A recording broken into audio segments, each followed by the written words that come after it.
¿Puedes hacer el chat? Ujú. Perfecto. Buenos días, Joanne. ¿Cómo estás?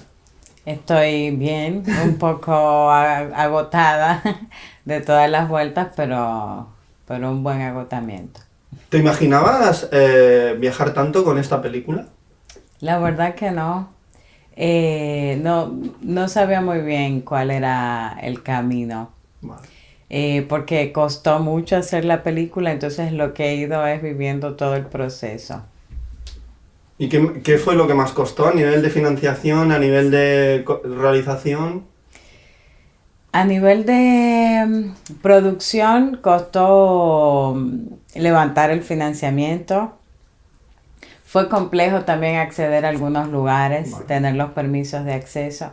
Y luego, como esta película es un tránsito del documental a la ficción, para mí, lo que costó también fue trabajar con actores y actrices, porque Vale. era la primera vez que trabajaba con un cast profesional y eso me retó mucho, pero al mismo tiempo fue muy bonito. Siento que me ayudó a hacer eh, un salto cuántico. Vale. Sí. Esto es una especie de prólogo y ahora vamos a empezar la entrevista. Ok. Yo siempre empiezo las entrevistas preguntando lo mismo y es ¿por qué haces cine? Porque me salva y me libera hacer cine. De alguna manera también es una necesidad. Como siempre estoy pensando en alguna historia. Es algo que naturalmente brota de mí. No sé hacer otra cosa.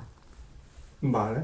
He visto que estudiaste en San Antonio de los Baños y a mí como me parece como un lugar mítico, ¿no? Como una Arcadia perdida casi de los estudios de cine y siempre que me encuentro a alguien que haya estudiado allí le pregunto. Entonces, ¿qué tal fue tu experiencia? ¿Qué sacaste de ahí a nivel profesional y sobre todo emocional? Porque a mí siempre la gente me habla de algo como místico, ¿no? Allí, algo que emocionalmente les ha cambiado mucho esa experiencia. Sí, estudiar en la ICTV a mí me cambió la vida. Vale. O sea, creo que mi vida está así antes y después de la ICTV. Y creo que no solamente por las clases, sino también la convergencia de tantas personas en un mismo espacio por 3 años consecutivos.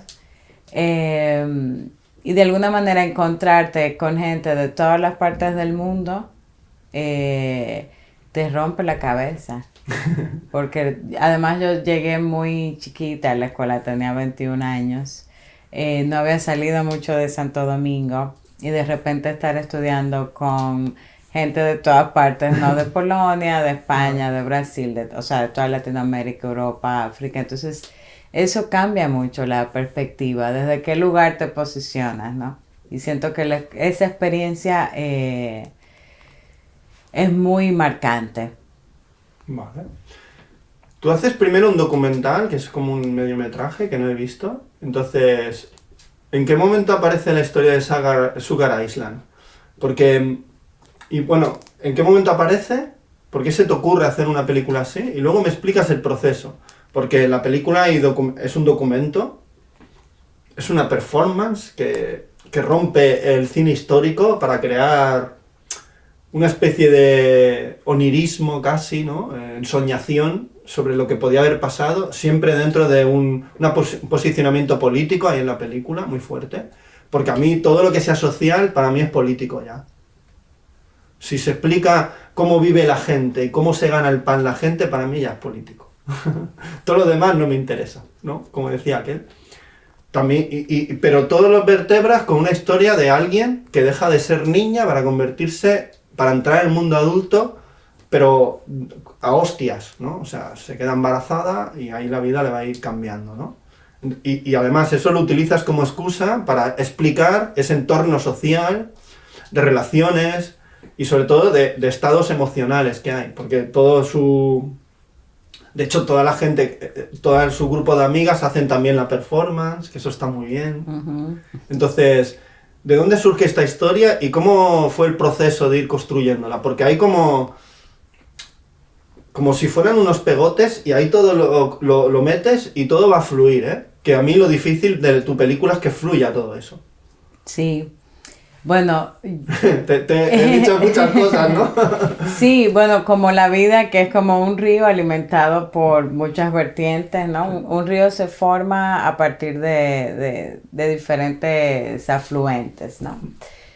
Eh, y siento que la película nace no solo en un único momento, sino de diferentes intereses que me atravesaban. Por un lado, mi sobrina cuando tuvo, a los 13 años estuvo embarazada y yo no estaba en Santo Domingo. Entonces viví un poco desde la distancia ese proceso y me di cuenta cómo había una carga social sobre ella y y un señalamiento, una culpa que se le imponía, ¿no?, a su cuerpo. Y me interesé en trabajar ese tema porque a partir de ahí me doy cuenta de que no es una situación aislada, que mi madre había tenido a mi hermana siendo menor, mi abuela también tuvo a mi madre siendo menor, entonces era una cuestión familiar pero también social. O sea, también hay muchos casos en los espacios más periféricos de adolescentes embarazadas. Ahora, mi proceso de trabajo suele ser escoger un lugar y en ese lugar yo voy a construir una historia. Y un lugar que yo estaba explorando era el espacio de la industria azucarera, específicamente en San Pedro de Macorís, que es un pueblo al este de la República Dominicana, de donde son mis abuelos paternos. Y yo quería trabajar con ese imaginario de la caña, en ese espacio que funciona de alguna manera como una burbuja porque está muy alejado, ¿no?, de la urbe. Entonces hice ese cruce entre ese embarazo y ese espacio.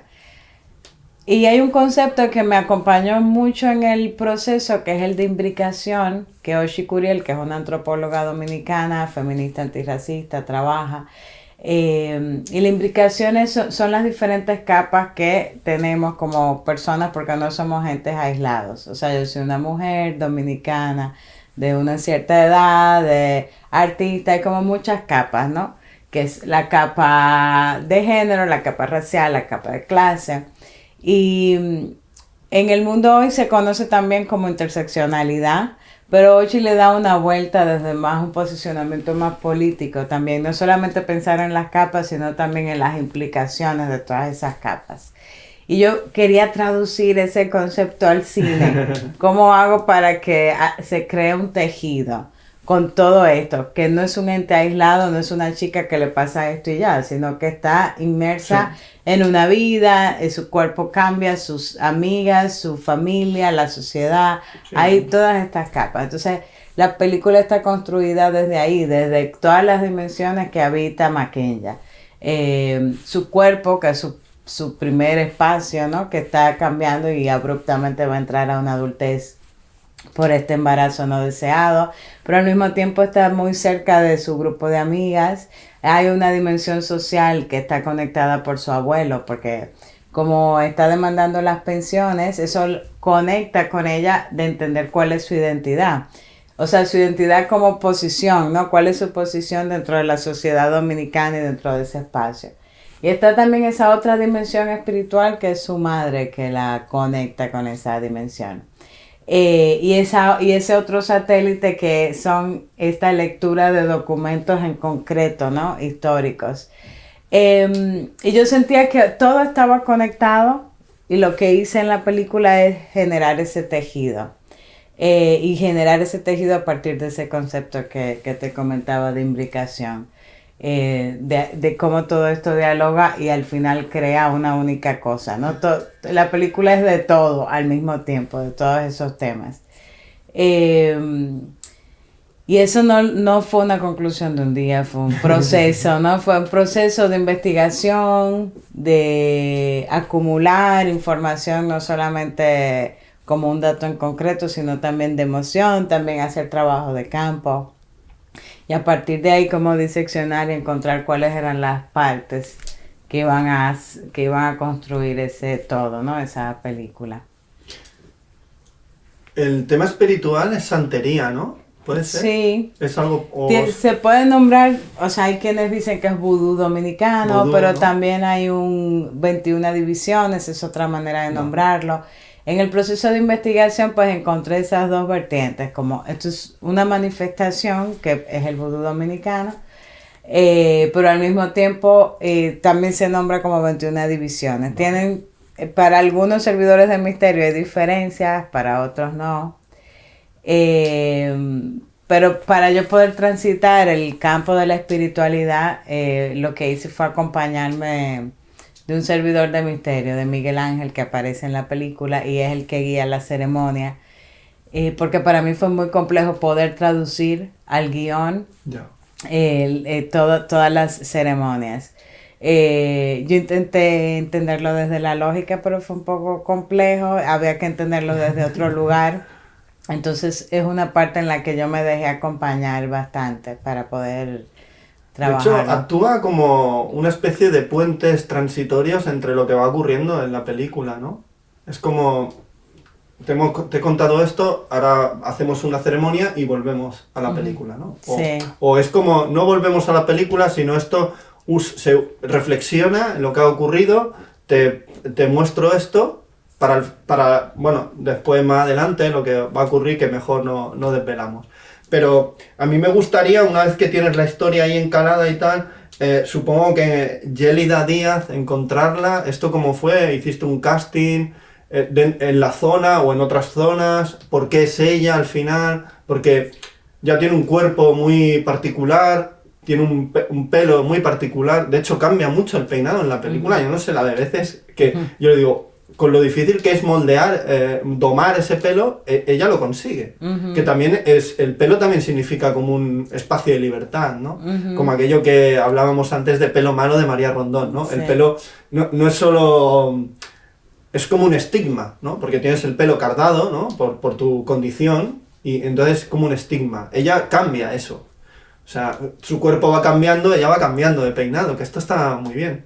Y me gustaba mucho, por ejemplo, hay un momento que ella está como buscando trabajo en mitad del desierto casi, en una zona totalmente periférica, y lleva un peinado, el vestido, o sea, y se le ve con una entereza, o sea, ya no es una niña, es una mujer. Y esto, o sea, este cambio, porque los cambios que aparecen en la película son muy sutiles, ¿eh? No son abruptos, van cambiando, o sea, y esto está muy bien reflejado. Entonces, ¿cómo encuentras a esta joven maravillosa? No sé si había hecho algo antes. Bueno, Yélida Díaz es egresada de la Escuela de Arte Dramático de Santo Domingo. Y justo cuando se graduó de la carrera, hicimos el casting para la película. Pero qué maravilla, ¿eh? Acabas de estudiar y te llaman para hacer un casting y te cogen. Sí. Porque que hagas un casting, vale, pero que te cojan. Sí. Pero qué subidón. Estás convertido ya en tu hija adoptiva, sí, casi. Sí, y te escogen de protagonista. Encima, no solo haces una peli, que encima eres el eje de la peli. Sí, y bueno, yo la conocía antes de un taller. Vale. Ella había hecho un taller con Isabel Spencer, que es la actriz que lidera la parte de Boca de Nigua, que es ese ingenio azucarero, esas ruinas donde están las chicas reunidas. Sí. Isabel había hecho un taller y yo estuve registrando los resultados de ese taller y ahí conocí a Yélida. Hicimos casting, pero ella estaba haciendo el casting para la amiga. Vale. Porque yo había elegido primero a su amiga como Maquenya, a Génesis Piñeiro. Yo había conocido a Génesis en un taller de colonialidad y antirracismo. Además, se llama Génesis. Sí. Estaba como, claro... estaba en la Génesis de Sugar Island. Estaba como... Tenía un aura especial, sí. ¿no? Con ese nombre. Sí, y entonces esa chica estuvo... por mucho tiempo como el personaje principal, porque ella, me gustaba mucho su fuerza. Ella no es actriz, pero sí es poeta, escribe, hace spoken word y me parecía que tenía mucha fuerza. Luego, cuando Yélida hizo el casting, junto con otras chicas, hicimos un callback y ella, las probé con Génesis. Y en un ensayo que ya ella estaba como su amiga en la película, en un ensayo le dije, vamos a probar cambiando cada una de rol. Y fue una cosa más instintiva. Y yo dije, bueno, lo dejamos así con el cambio. Y yo creo que para ellas dos fue un poco raro, ¿no? Ya. Ese momento como, ok, vamos a dejarlo así. Y para mí fue instintivo. Yo dije, ok, esto funciona así. Me gusta también, eh, es muy expresiva, Yelida. O sea, no tiene que hacer mucho para... Sí, y tiene, cómo mira, ¿eh? Sí, tiene un... Cuando está callada es muy, se come la cámara, es muy Sí, potente, ¿eh? me gusta como fotografía, tenía, podía también entender, entrar en el personaje. Creo que como yo vengo de trabajar en el documental y por primera vez trabajo con actores, pues de alguna manera ya tenía herramientas que me permitieron comunicarme también. Y así fue. Así fue un proceso de cambio. Por eso, o sea, primero ella hacía la amiga, luego Mackenzie, y luego todo el proceso de ensayo fue muy... Para mí fue una de las etapas más bonitas, porque entró en todo el desarrollo, entró un coach, un amigo que es actor y coach, que se llama Vicente Santos, y fue muy... me dio un espacio de contención para yo poder comunicarme con los actores y actrices. Y todo ese proceso anterior al rodaje para mí fue como una de las mejores etapas de construir los personajes, de que conocieran las personas que inspiraron sus personajes, porque yo había hecho toda una investigación antes pensando que Sugar Island iba a ser un documental. Entonces, todos los actores, actrices, el crew también conoció como los espacios donde yo había investigado, las personas. Y yo creo que ese proceso fue una de las cosas más enriquecedoras para mí. Ese momento anterior de construcción colectiva, de profundizar en los personajes, de construir relaciones entre ellos, de cómo es Leroy con el abuelo con Mackenzie y Filomena, todo ese tejido se construyó en conjunto y para mí fue un aprendizaje brutal. La co-guionista, ¿en qué momento entra en el proyecto? Porque es española, ¿no? Sí, bueno, la película es una coproducción y coproducir implica que haya un equipo de ambas partes. Ella estuvo en la parte más de investigación cuando era pensado como un proyecto documental. Estuvo en ese proceso conmigo. Y bueno, luego yo hice todos estos cambios, ¿no? Desde venir a ficción, pero ahí estuvo como todo ese primer armado del guión, por decirlo. ¿Y en qué momento se va a convertir en una ficción? Porque ahí, claro. Yo creo que no fue un momento único. Vale. Sí, yo creo que fue el proceso nos llevó. El proceso nos llevó a como porque para mí era muy complejo decir voy a hacer una ficción. Cuando incluso ya teníamos como fondos para hacer un documental, que eso también es mucho más complejo. Hubo algunos momentos decisivos, sobre todo en el momento de la pandemia. Y lo que pasó específicamente es que trabajar con una adolescente embarazada es complejo, porque si no está todavía el financiamiento completado, ese proceso de gestación continúa. Sí. Y todos los laboratorios que participé, los mismos productores me decían cómo vamos a hacer para dar seguimiento, ¿no? A una joven embarazada. Y yo había pasado tanto tiempo con chicas embarazadas que tenía tanta acumulación emocional y de información también en concreto que comencé a organizar. Este personaje de Mackenzie bebe mucho de todo ese proceso de investigación. Y en un momento escribí como esa, y ahí yo dije, bueno, esto puede ser una ficción perfectamente. Y lo otro que fue muy complejo es que yo quería filmar en un lugar en específico, porque hay muchos batalles, pero había un batalla en específico que yo quería. Y tratamos de pedir permiso durante como 3 años y nunca nos dieron el permiso. ¿Y por qué? ¿Qué pasaba ahí? No, porque son espacios privados Vale, sí. y Vale. bueno, toda la carga que puede tener la industria azucarera y demás. Entonces no nos dieron el permiso. Para mí fue muy frustrante y lo que vemos en la película es un espacio construido. Esa Vale. casa está construida. Sí es en un batey, pero son espacios construidos. Pues no lo parece en absoluto. Sí. O sea, el cine ha obrado el milagro. Sí, entonces creo que no hay un momento único en el que yo te diga ahora es ficción, sino que todo el proceso nos fue llevando a decir en un momento, bueno, voy a incorporar actores y actrices. Y ahí creo que fue cuando yo asumí como si tengo actores y actrices, ya esto dio un salto, ¿no? De vino en una ficción. Porque los que hacen de abuelo y madre, por ejemplo, son actores.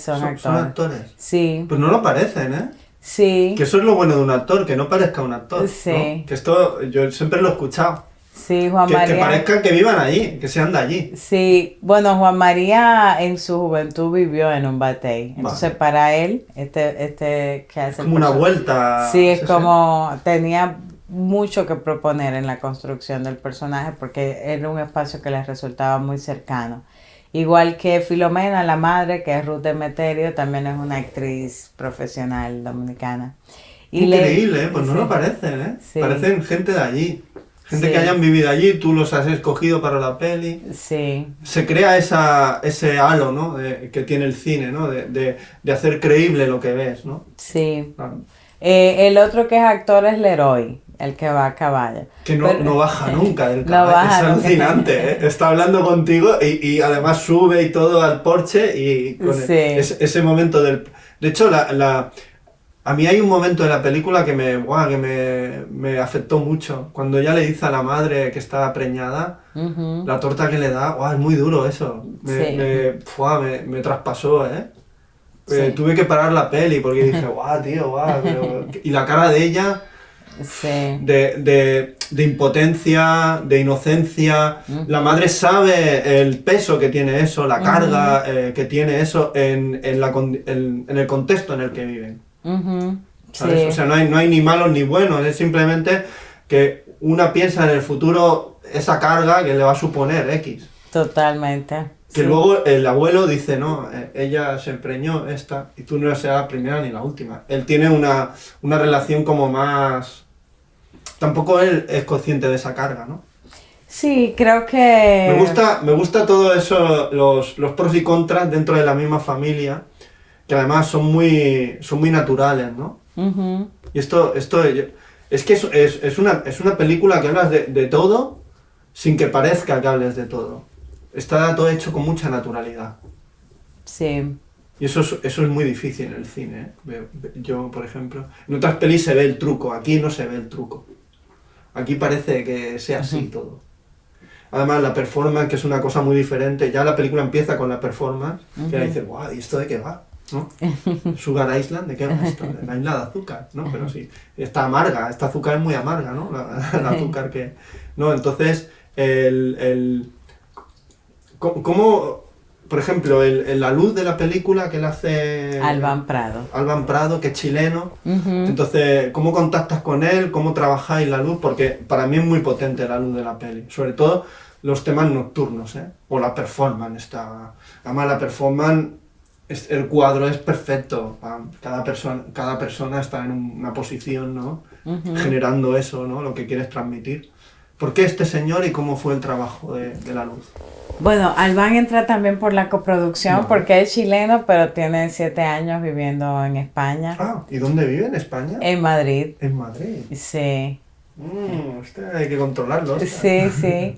Y bueno, primero fue un proceso también de casting por la coproducción, encontrar fotógrafo. Pero tuvimos una conversación muy bonita y cercana y empezamos a trabajar, ¿no? en la película. Él estuvo como 2 meses antes del rodaje en Dominicana y comenzamos a pensar mucho en hacer pruebas, ¿no? En el formato, en la luz, en conocer el espacio. Y de alguna manera la luz, por un lado, responde al lugar, ¿no? Como respetar la oscuridad misma del espacio. No tuvimos miedo a la oscuridad ni a las sombras que proponía el batey. Era como vamos a abrazar esta oscuridad y estas sombras, porque son propias del lugar. Y luego sí hubo como juegos, ¿no? Los juegos que hacemos cuando con las motos, con los espacios, decidimos también darnos la libertad de jugar. Y creo que ahí Albán fue muy propositivo en ese sentido, de juguemos con estos momentos en los que son transitorios, en los que hay cosas que no decimos propiamente, pero que la imagen construye, ¿no? Un sentir desde ahí. También es una película que trabaja mucho desde el universo femenino. Sí.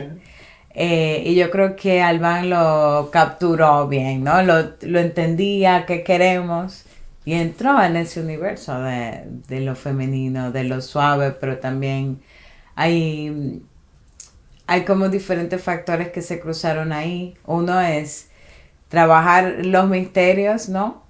El tema te iba a decir, es una peli, en ciertos momentos se parece a Yo anduve con un zombie de Jazz Tourneur.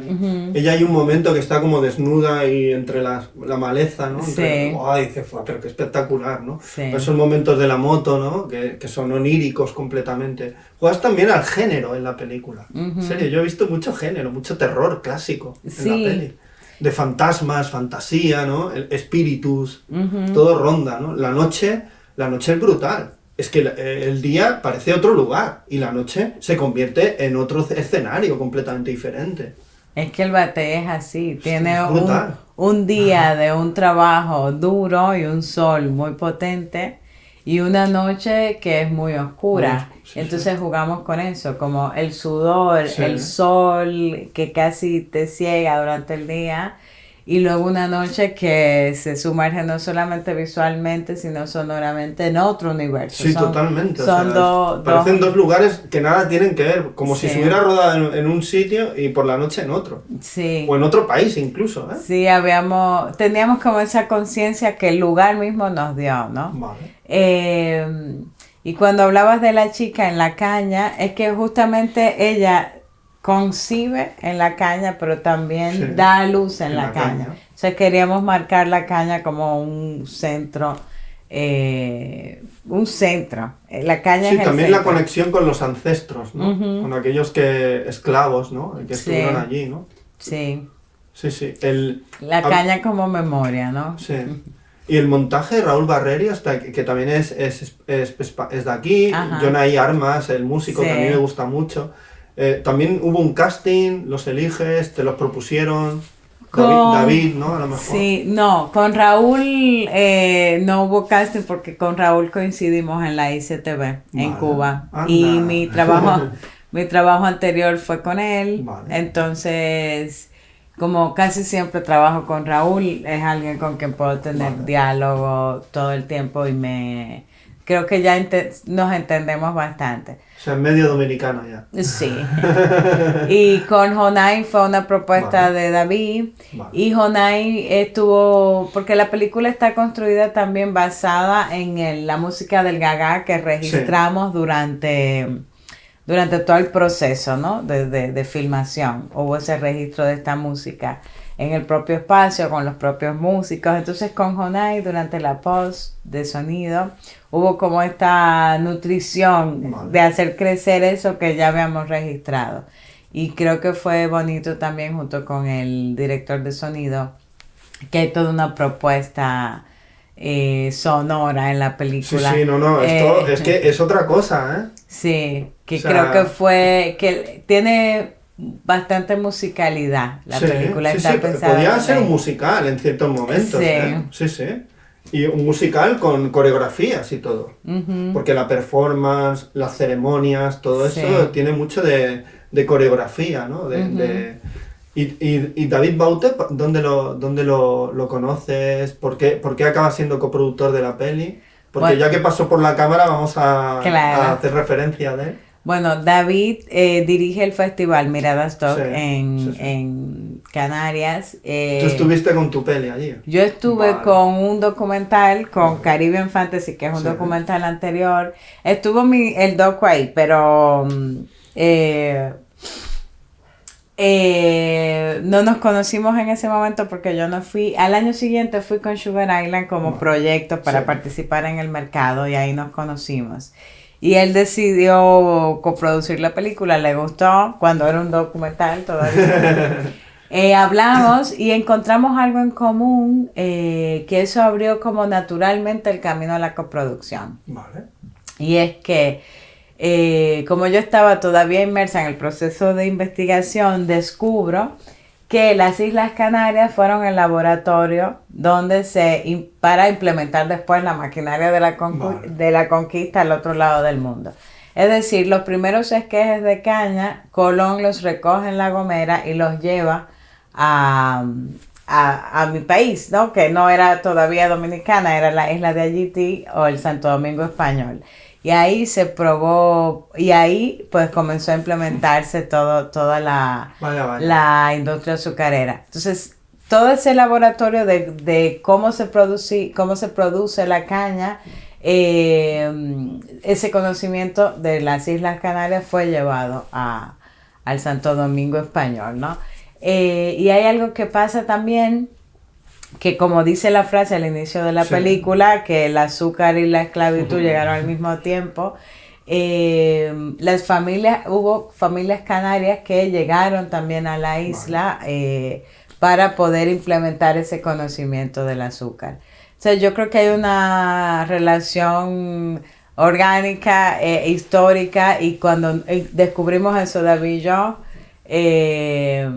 sentimos que teníamos que hacer la película. O sea, vosotros habéis roto con vuestros ancestros, porque a lo mejor vuestros ancestros de David fueron colonizadores y los tuyos esclavos, y ahora Sí. habéis roto con esa idea. ¿no? Sí, igual los de David se habrán quedado ahí en Tenerife, Sí. porque él está ahí. Sí, a lo mejor. Igual era un Mencella, porque Baute es un apellido en Tenerife de un pueblo guerrero, ¿no? Que se opuso a porque también las Islas Canarias fueron colonizadas. Sí. Y habían diferentes mencellatos. Y el mencellato de Daute, de donde sale el apellido de Baute, de David, era un mencellato de guerra. O sea, ellos se opusieron a la colonización. Creo que la familia de David no fue. La familia de David estaban en contra. Estaban en contra de la colonización.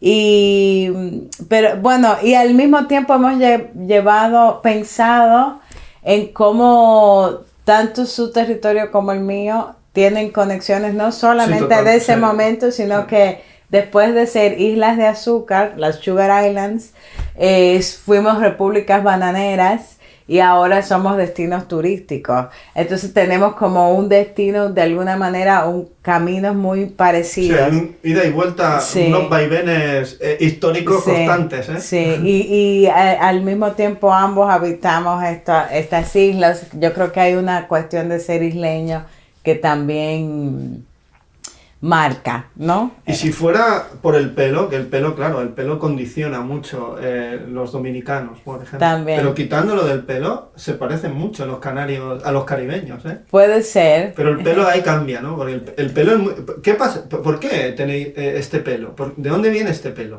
Somos afrodescendientes. Vale. Claro. Hay una... Pero es otro tipo el africano tiene otro pelo. Aquí el Caribe ha moldeado ese pelo, ¿no? Lo ha convertido en otra cosa, ¿no? Sí, yo siento que tiene que ver Porque un africano, yo los veo y tienen otro peinado, ¿no? Sí. Claro, o sea... Creo que Este es mucho más rizado, ¿eh? Y mucho más afro, ¿no? Bueno, lo que se llamaba afro, ¿no? Cuando se reivindicaba en los años 60, ¿no? Sí. Creo que tiene que ver con la mezcla también. Vale, sí. Porque también hubo un pueblo originario en la isla, ¿no? Los arahuacos, que nombramos como taínos. Entonces yo creo que ese mix...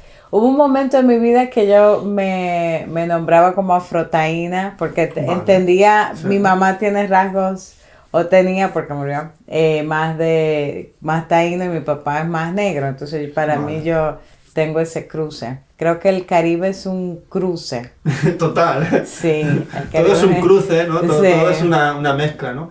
Puedes volver a hacer el... Perfecto. Una vez termina la película, uno hace el planning de hacia dónde quiere que la película se presente por primera vez para que tenga su recorrido, su impacto en el mundo del cine, en la industria, lo que sea. Lo de Venecia es que a mí me parece la hostia. O sea, yo creo que no os imaginabais un lugar. Lo que pasa es que hay que probar, ¿no? Vosotros claro. Probáis y al final os cogen. Sí. ¿Cómo fue este proceso y cómo fue estrenar allí y qué pasó con la peli en Venecia? ¿Y esta sección qué significa en Venecia, por ejemplo? Bueno, yo siento que Giornate dentro de Venecia es una sección bastante política también. Y siento que marca nuevos directores y directoras y que está marcada también por cierta radicalidad. Y me gustaba ese perfil de Giornate para estrenar, ¿no? La premier mundial de la peli ahí. Debo decir que es un trabajo de los productores el buscar dónde vamos a lanzar esta película. Pero también, por otro lado, hacer cine es un trabajo incierto. Puedes hacer todo lo mejor que puedes y tampoco sabes muy bien dónde vas a estar. Entonces, si bien es cierto, hay un trabajo hecho y diseñado, por otro lado hay un factor, ¿no?, que tiene que ver con el azar de que te seleccionen. Porque ahí hacemos todo, ¿no? Tocamos las puertas y todo, pero que te dejen entrar ya no depende de ti. Entonces, para mí, Giornate fue una gran sorpresa. La película tuvo un recibimiento muy bonito. Me gustó también poder estar como muy de cerca con los programadores y entender por qué seleccionaban la película, ¿no? ¿Por qué habéis cogido mi película? Sí, porque también a veces cuando es la primera vez, siempre hay una vulnerabilidad en presentar la película, pero la primera vez es como ese primer encuentro en entender, en empezar a sentir y ver tu película desde otros ojos, otros espacios, otras corporalidades. Eso también a mí me crea cierta vulnerabilidad, pero me sentí muy acompañada y eso fue muy, muy bonito. Pero Venecia igual fue bastante estresante porque yo me diseñé un vestido para el estreno y mi maleta no llegó nunca. Hostia. Y yo no tenía nada que ponerme y tuve que salir corriendo en 30 minutos que tenía para almorzar para comprar una ropa. Pero luego que pasó todo me quedé pensando, si me pasó esto y lo superé, ya puedo confrontar lo que sea. Sí, qué cosa, hay que estar preparado para todo, ¿eh? Sí, no tenía nada en absoluto. O sea, porque yo había tirado mi maleta y yo fui sin maleta de mano. Porque tenía como un vestido grande, puse todo como súper arreglado. Tú habías hecho los deberes. Sí. Son la agencia de la que no lo hizo. La aerolínea me botó mi maleta. Pero luego la pudiste recuperar. La recuperé en Santo Domingo como 20 días después. Ya había pasado todo. Madre mía. Hay que estar preparado todo. Fue estresante. No, fue una gran lección. Es una mierda, Joan. Tú habías hecho todo y de repente te quedas sin nada. Sí. No, y luego llegó a mi casa 20 días después. No, pero me gusta tu actitud, ¿no? Es decir, pues bueno, vamos a buscarnos la vida. No, en ese momento yo me quería morir, pero viéndolo con distancia es como, bueno, te pasó, lo superé y soy una tora, puedo hacer. Si me pasó esto y seguí haciendo entrevistas y todo bien, como puedo pasar lo que sea. Ahora, a nivel emocional, ¿qué has aprendido y desaprendido de todo el proceso de Sugar Island? Uf. Qué pregunta. Emocionalmente mucho. Yo creo que ha quedado bien, ¿no? La peli. Sí. Ha quedado mejor de lo que te imaginabas, ¿no? Sí, total. Y es otra película. Esto no tiene nada que ver con lo que estaba en mi cabeza. Es mejor. Sí, y qué bueno. Qué bueno. Qué bueno, y está bien. Eso es el proceso de crecimiento, ¿no? Tuyo y de la peli, claro. Sí. Y de todo el equipo que ha estado, ¿no? Porque claro, todas esas vidas y almas que han estado para hacer esto, claro, esto ya queda un recuerdo imborrable, ¿no? Está la película que yo he visto y luego está la película que tú viviste haciendo la peli. Claro. Sí. Yo podría decirte muchos aprendizajes, pero yo creo que hay una cosa que tiene que ver con mantener la calma. Esto es importante, ¿no? Sí. Que todo pasa, ¿no? Sí. Porque la película fue muy retante en todos los sentidos, en todas las capas. Entonces, en muchos momentos yo no podía mantener la calma, pero luego como que fui aprendiendo y me di cuenta que hay que esperar, ¿no? Que hay que mantener la calma. Y luego hay otro gran aprendizaje y es la relación como gentil, más cordial, porque yo venía de trabajar con 3, 4 personas en un crew. Y de repente tenía 60 gente en el set, otro día siempre con los extras. Y era muy complejo. Entonces creo que también cuando diriges, muchas veces yo salía de mi centro porque tener tanta gente era muy complejo. Pero creo que entre mantener la calma y ser gentil, se puede como navegar. Vale. Ahora para terminar, como eres de la República Dominicana, quiero que me hables de cineastas de tu país que te interesan mucho y que yo seguramente no conozco y debería conocer alguno. Yo conozco a Natalia Cabral, esta sí, la vamos a nombrar porque la conozco, somos amigos y tal. Oscar y yo estuvimos en su casa, entonces dime otros cineastas de la República Dominicana que te gusten. Sí, bueno, debo decir, antes de mencionar el nombre, que Dominicana está en un momento muy bonito, de una cierta emergencia, o sea, hay un emerger de nuevas miradas, voces, posicionamientos, y creo que no hay un cine dominicano, sino muchos cines, porque puedes encontrar de todo.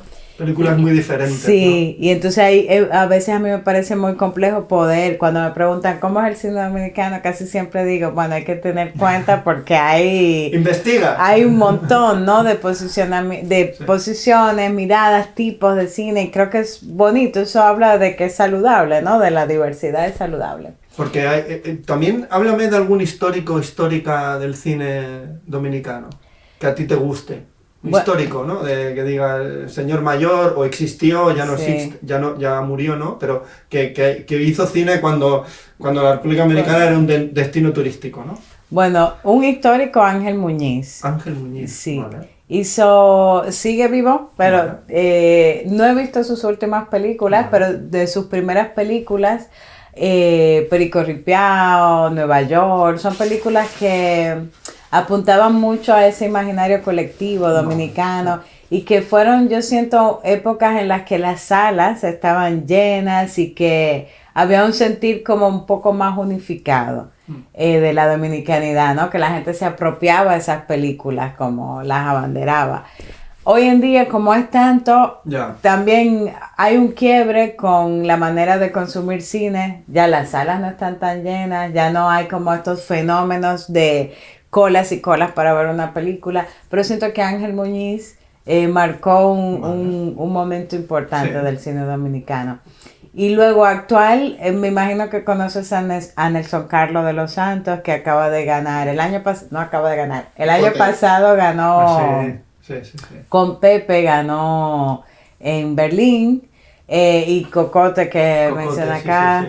Entonces creo que Nelson es una voz muy política y también muy particular, es muy genuino en su manera de ser. Creo que Nelson es una figura importante, joven también en República Dominicana. Y creo que hay un montón. Bueno, ustedes acaban de conocer a Joel Morales, que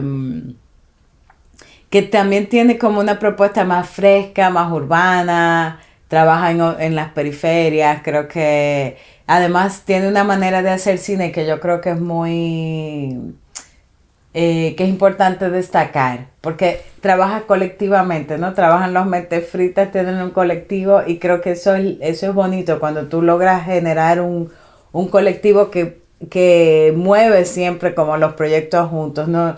Para mí eso es un ideal, ¿no? Ya. Poder tener siempre mi Que equipo. cuando tú desfalleces está el otro dándote fuerza, ¿no? Y creo que ahí los mentes fritas en sí de este grupo del que es parte Joel, creo que es ¿Y el tema femenino de mujeres, qué tal está? ¿Hacen cine? Sí. ¿Hay posibilidades? Bueno, aparte de ti. Sí, bueno, está Leticia Tonos, que ahora vive en Madrid. Mira, está ahí que ficharla. Ajá, Está hay que Leticia ficharla. Tonos, que vive en Madrid. Vive en Madrid. Tengo que hablar de gente que está haciendo su primera película, Vale, están en el como proceso, sí, muy por bien. ejemplo Génesis Valenzuela, que también vive en Madrid, que es la Génesis, pareja. un nombre que se usa allí, ¿no? Sí, Génesis. sí, Hostia, no lo Génesis. había escuchado. Por aquí no se usa ese nombre, ¿eh? Ella ha hecho varios cortos muy Vale. potentes y ahora está trabajando en su primer largo. Su productor también es David Baute y yo creo que hay que seguirle la pista porque es una chica joven y creo que está haciendo una Pues primera... sí que hay conexiones entre David Y viste, sí. República Dominicana, ¿no? Sí, y bueno, y más mujeres ya conocen a Natalia Cabral, Sí, que sí, trabajaba con Uri Sí. y con Oriola Estrada. Está Laura Amelia Guzmán e Israel Cárdenas, que trabajan en pareja. Vale. Yo siento que hay... Sí, hay ¿qué un más? boom, ¿no? Hay De un gente boom. joven que hace cine. Sí, ahora mismo Málaga dedicó el Mafis, el mercado, Sí. a República Dominicana. Hostia. Pues entonces sí, entonces hay, ¿eh? Y vino una delegación de 35 personas, entre directores, Wow. productores y la gente de la DG Cine, ¿no? Entonces creo que hay un emerger, como te decía. Yo le decía a una amiga, ¿no? Que le gustaba mucho el cine comercial.